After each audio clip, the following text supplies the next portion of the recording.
I'm Dr. Bill Sodeman. Coming up today on The Perfect Route, we're taking a look at some of the challenges and opportunities in for profit education. It's a fascinating discussion. Thanks for joining us, and we'll see you in a moment.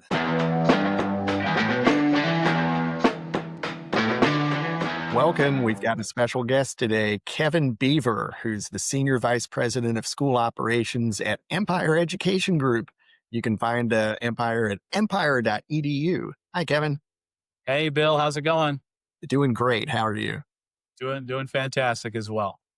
Yes, we've had a lovely conversation to prepare for this, and I'm sure the listeners and viewers are going to be very interested to find out your opinions about topics like, well, let's just get started and talk about what does your learning function look like at Empire? Who's it serving? How's it set up? Yeah, so with our organization, we kind of have two functions. We have the learning function as it relates to our employees, but then because we own and operate 73 cosmetology and esthetician schools in 21 states, there's obviously a learning function for the students as well. That's the main part of our business. But Mhm. from the employee perspective, we have an LMS, internal LMS, where we drive all of our training through. I've been with Empire for the last 3 years. I've been in the industry, for-profit education industry, for coming up on 29 years. And taking a look and seeing the different, I'll say, the evolution of what learning has been for employees.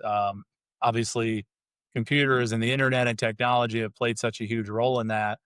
But we have, even in the last 3 years, put together a very comprehensive onboarding program for new employees as they come in. That includes our executive directors, who are on-site leaders at the schools. That includes our career planning specialists, who serve in the admissions function within the schools. And then also, and I'll say most importantly, because it's our number one employment category, our educators. We employ over 600 educators that work within those campuses. So there is a really strong onboarding program for each of those three vertical positions. And then certainly there are similar things for individuals that work in the home office, whether it's in financial aid, education, career services, those sorts of things. So it's been nice in my time with Empire. Empire has been around for 90 years. This is our 90th year of operation. It's privately owned, it's family owned. The current Shaneman family have owned and operated it for 66 of the last 90 years. So seeing the evolution of the onboarding and then obviously the ongoing training for our employees and then certainly our staff within the campuses has been great to see. There is a lot at Empire. That's amazing. Um, let's see. Um, let's pause here. I'm getting an echo, and there is an echo cancel function. You have the volume turned up on your side? No, I have it just kind of set up on the monitor that I have, but it's not too loud. Okay, let me check something real quick. Make sure I'm not opening another window. I have an echo cancellation button, but it says I can't do it while it's recording. Okay, I've got your echo cancel turned on. Okay. Um, so I think we're gonna have to rely on that. Um, if I'll do one thing, I'll lower my volume here. Just give me a quick audio check, Kevin. Sure. Check. 1, 2. Okay. I think it was feedback from my side. Okay. Um, all right. So we've got that pause, and producers, we're going to resume in 5, 4, 3, 2. Some of the interesting things for me is how you have to coordinate across all those different locations as well as headquarters. That means that there's got to be some reliance on e-learning. Yes. We have an internal system called Empower, starts with the E, just like Empire, Empower. And that's the way that we deliver our trainings to the different individuals on the campuses, but as well as some of the folks in the field, like school operations, like myself, and even folks at the home office. We got to take advantage of that being in 21 different states, as you mentioned. I think that's the only way that you can manage it, ensure completion, ensure understanding, those sorts of things. But yes, e-learning is certainly a big part of it. I will also tell you though, this is one of the first companies. I've worked for about 3 or 4 companies during my 29 years. Our company does something called Professional Development Day. So Mhm. this is quarterly for the entire organization. And it's a day where we have both e-learning as well as on-site learning for all of the campuses, all of the home office personnel. It's structured for education, for admissions, for obviously the administrative side with the executive directors, and it hits on a variety of topics. We have things for educators, again, things for our admissions folks as well. But to take 4 days a year and essentially close your operations and dedicate that specifically to employee learning, I think that says a lot because I do a lot of the planning behind the scenes. It's not a cheap endeavor to do that. There's a cost associated with that, but the investment in the people and the output that we see on the other side is certainly worth that investment. So I think there's some unique ways for us to continue to look at delivery of education and how we can get the greatest impact. Now, are the 4 days in a row, or are they spread out like quarterly? Yeah, spread out quarterly, and we have them scheduled each. Our fiscal year is July 1st through June 30th, so we schedule those out for each quarter throughout the year, and it gives that kind of nice time in between. You can gather feedback from the previous one, make adjustments to future ones. It's been impressive because, as I said, I haven't seen that for many organizations in the past. Yeah, it's becoming harder and harder to find organizations that do regular events like that. They've become more reliant on e-learning on demand, Yes, or having more frequent scheduled learnings, but you're hitting a subset of the population. At Empire, you're hitting the whole population of employees correct. all at Yeah. once, A which is lot of great. times, you get the email that comes into your inbox. Hey, you got to sign a training. You got to make sure you complete it by this date. And we have components of that as well. But those 4 days do a nice job of kind of bridging those other times as well. And then ultimately, it's getting the feedback from the end users to make sure it's being delivered in a method that works for them, and where can we make those changes. I think that closing that information loop is a big part. Okay. Um, well, let's move on to measurement, because that's got to be a big piece of what you do. It is. When you talk, measurement makes me think of metrics. It makes me think of key performance indicators. We've all heard that phrase KPIs in the past.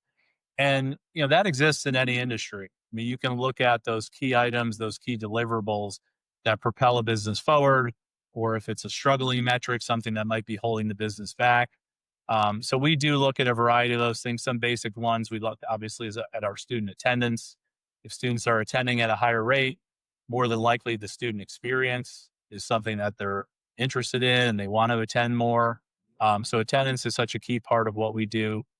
We take a look at our drop rates, but really the three big ones are our graduation rates, our placement rates, and our licensure rates. And those are the things that for-profit education is held accountable to in order to maintain operations, in order to provide that quality product to the student. And our outcomes are significant in comparison to, I'll say, traditional education and maybe some other modes, in part because we put a lot of effort and energy into the things that we do for our students to help them be successful. Many of our students have either gone to a 2-year school or a 4-year school. They may not have been successful. They didn't have that support.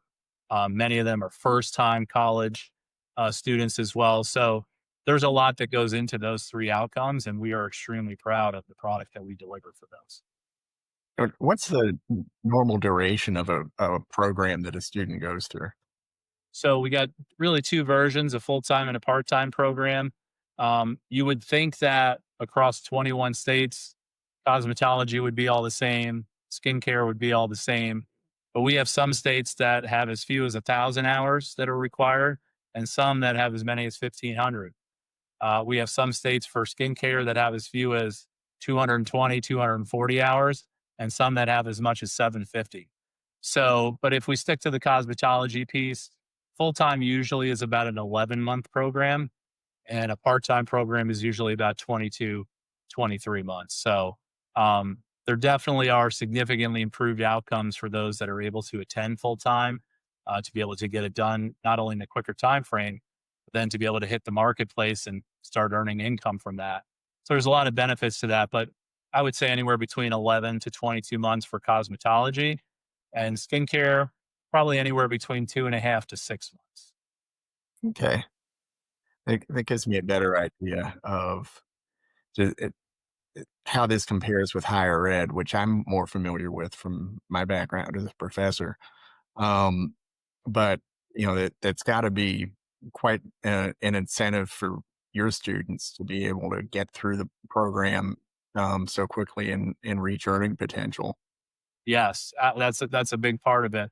Plus, I mean, it's a specific skill, right? Something that they can take with them. And I mean, if you look at the growth, just look at BLS data for cosmetology industry, for the skincare industry, it's listed as much faster than average in other occupations. So this is a life skill that these students are learning, and not only the technical skill of it, but there is a large, that intangible or those soft skills that we refer to that are such a big part, how they interact with clients.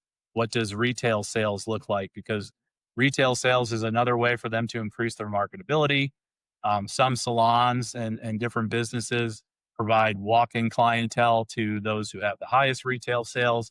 So those types of additional skills, not just cutting hair, not just coloring, and a lot of the other treatments that we teach, but there's a lot of things that go into that to provide that quality employee at the end product. And I kind of think there's a significant number of Empire graduates who get into owning their own salons. Yeah, we see a large number of folks that come in, and that is the kind of the first big picture thing they think about. And we have many that do that right out of the gate. They have a clear business plan, they have a clear focus. We have some others that will go into the industry first and work for either some of the national chains, which we have very fantastic relationships with, or a local salon, perhaps. So the nice thing is you can, as you're going through the program, we find students kind of finding what that initial direction is going to look like. Some may want to focus more on hair, some may want to focus more on skin, some may want to focus more on nails. Eyelashes have become such a big business over the last 3 to 5 years. So there's a lot of different paths that they can take, and it's actually fun to see them gravitate towards something or get an idea of not only what they want to do, but what direction they want to go as they're taking the program. Fantastic. Um, I'm definitely learning a lot about the industry as we talk, and it's fascinating. One of the things I'm wondering about are the strategic potential of learning initiatives that you're undertaking at Empire. So, you know, as I said, when I came in 3 years ago, a lot of some of what I talked about earlier with some of the onboarding for new employees and some of the new approach for training individuals coming in, whether they had experience or not, has significantly changed. So one specific strategic initiative was we implemented and developed a training and development department for our career planning specialists. So these are our admissions personnel that are interacting with prospective students as they show an interest in the school and obviously eventually come and visit the campuses. Um, and not just from an onboarding perspective, which was important, but also from an ongoing development perspective. So campus leaders and regional leaders can reach out to the training and development team if they're looking for assistance in a particular area, if a campus is struggling in a certain conversion or a certain approach. And these are individuals who have done the jobs, right? This is not someone speaking to someone that doesn't have that already practical experience. So it's taking defined processes and approaches, but making it and putting it in a way that this person's done that, they understand it, and they can better relate it to the employees. And we've seen a really nice lift in overall performance from that. And just the sense that, again, somebody is there to provide you ongoing support and help because everyone's going to run into challenges along the way. So to have that resource to be able to pull on has been a game changer for us. And that's got to be great for me to see. Um, it's one of the things that I find interesting about Empire is just the way that you're um, really helping with not only the development but the growth of the whole enterprise through Yes. learning and development. Listen, it was if we ever had any question on whether or not we need trained individuals in these fields, COVID answered every single one of those questions because if you saw people trying to cut their own hair, trying to do their own nail, trying to do their own services. It was crazy out there during that time, right? And I think that's also where some of the YouTube videos popped up of people, and some of it was comical. But there were some good resources that came out of there as well, as far as support and other guides for individuals. But nothing replaces the type of training that our school and schools similar to us provide our students and give them that opportunity to be successful immediately after graduation. So yeah, I think the impact, that definitely highlighted the need for skilled individuals. It'd be like, you want to call an electrician to your house and you're just going to have somebody go online and look up a few things and then have them coming over to your house for that. It's probably not a wise move. Trained individuals in these various trade categories are essential, really essential to our economy. They may not be the largest part of it by any stretch, but the growth opportunity in these fields is incredible. I've worked for other schools in the allied health field, so with medical assisting schools, nursing schools, HVAC, ET. I mean, you name it, computer support technician. These are valued individuals that get very defined skills that they can take with them and immediately make an impact. That's great. Um, one um, something else I'm interested in is are there gaps or underdeveloped areas in your programs for learning, and what are you doing about them? Yeah, I think that falls more. I mean, our curriculum is established, so I would say that because we're kind of been talking about some employee stuff, some student stuff. I think the gaps fall less on the classroom student side. We've got a pretty well defined approach with what we do there. We actually have our own curriculum, our Click curriculum as well. But really, on the employee side, this is where you have to be able to use data. And going back to the metrics question and to the KPIs question, data allows you to see trends. It allows you to see certain areas that are performing extremely well, obviously, areas where there could be the gaps of what you're speaking to. And I think using that data to identify the gaps to where then we can put something in place to address them is the most important part, right? The goal is to pair data with observation. And you can't just look at data in a vacuum. It has to have context. What period of time are we looking at? Is it year over year? That sort of thing. But identifying some of those gaps, I think, is critical. And it goes back to the point we talked about earlier with the delivery system. We can have the best information, but if it's not being delivered in a way that's received by that end user, if it's not something that can be processed and then most importantly applied, that's where you're going to find some of those gaps. And I think we're constantly evaluating that and trying to identify those areas, whether it's through uh, the check for understanding after the information is delivered. We usually have some form of a mini test, right, or something in there to pass, or surveys and different ways to gather that feedback. That is a critical component to this because we know how this evolves and how it changes. And obviously, AI has brought forth a whole new world for many of us in almost every industry. Mhm. We're adapting to that just like everybody else. So, I think using that data to identify the gaps and then put something in place to address that's going to be an ongoing challenge for every organization, quite honestly. True, true. And one of the themes that's come out in previous episodes is not only the application of AI towards, the learning function and the data analysis, but some of the other trends that are coming up. What do you see as the future for learning at Empire? over, let's say, the next 3 years? Yeah, I think, again, I think staying plugged into kind of the marketplace and what some other organizations are taking advantage of on the employee side is going to be important. We did just last year, we launched our first hybrid program. So, a hybrid cosmetology program. It's currently located only in the Manhattan campus, but we do have plans with the success from that location to roll that out to additional schools in the next 6 months, 12 months, and so on. So realizing that our students have a ton of challenges that they already face in their personal lives, and Hmm. now to add going to school full time, even part time is a huge commitment, right? So how do you balance that school and that, whether it's work, whether it's family, whatever it might be? And I think that hybrid option is going to provide a really nice insight for that.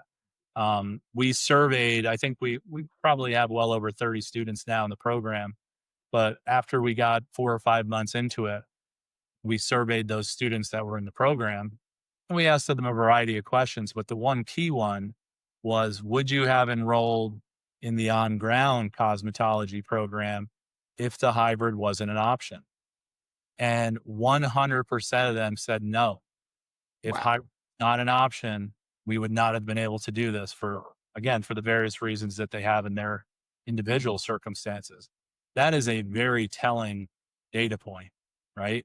So to provide people with an opportunity to balance what they have going on personally with the opportunity to better themselves, that's something that's going to play in the back of my mind for a long time, right? How do we strike? We hear about work life balance and we hear about those things all the time, but how do we provide potentially that same balance for new students coming in, certainly employees within our organization as well? That was a really key piece. So that's something that I see us continuing to pursue as we move forward. Yeah, and I've seen similar issues in the corporate and higher education spaces where, um, you know, working students have so many challenges on their plate already, and stepping into any sort of training or education program can really stretch and strain them. So I'm happy to hear that the hybrid option is not only helping the students, it's actually Empire letting Empire tap into a completely new revenue stream. And the way it works, just kind of real quickly, for a period of time, they're on campus for 3 days, and then they're working synchronously for 2 other days. Then it flips to where they're on campus for those other days and working synchronously on the others. So it's a nice balance between it, and I think that's what's allowed it to be so successful. I mean, I think we started in January, February of this year, and now again going to look to expand into some of the other campuses, the other markets. But I that balance piece is gonna, like I said, play in my mind for a long time. Wow. Um, any closing thoughts for us, Kevin? Um, no, it's first of all, this has been a great opportunity for me. So thank you for giving me the opportunity. And I think, as you know, whether you're presenting on a podcast, whether you're conducting a leadership meeting, whatever it might be within your organization, I think it's so important to, the things that you're presenting and the things that you're talking about, they should be as important to you as the people that you're speaking to.